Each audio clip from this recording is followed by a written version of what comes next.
Welcome to our channel. Today we how to connect Firebase to an Android app with Google Analytics. Complete guide step by step clearly. Start by opening your Android Studio.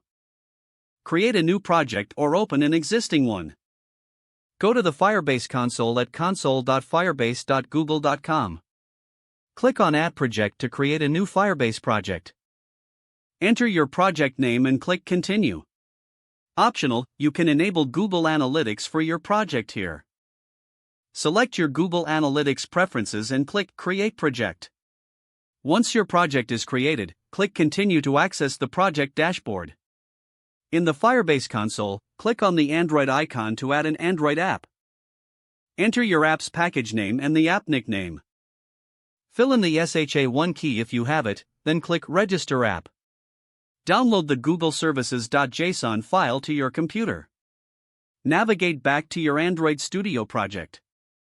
Locate the app module within your project directory. Move the Google Services.json file into the app folder of your project. Open your project-level build.gradle file.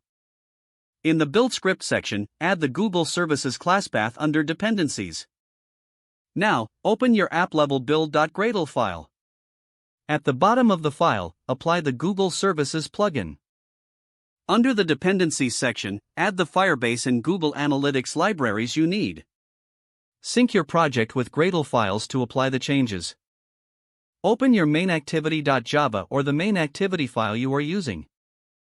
Initialize Firebase within the onCreate method using Firebase app.initializeApp.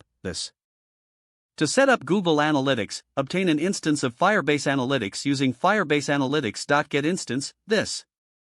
You can now log events to Google Analytics. Use the log event method to track user interactions. Make sure to test your setup by running your app on an emulator or device. Monitor real-time data in the Firebase console under Google Analytics. With these steps completed, you've now connected Firebase to your Android app with Google Analytics. If the page does not load, refresh the browser or try again in a private or incognito window. Don't forget to like this video and subscribe to our channel for more step-by-step tech guides.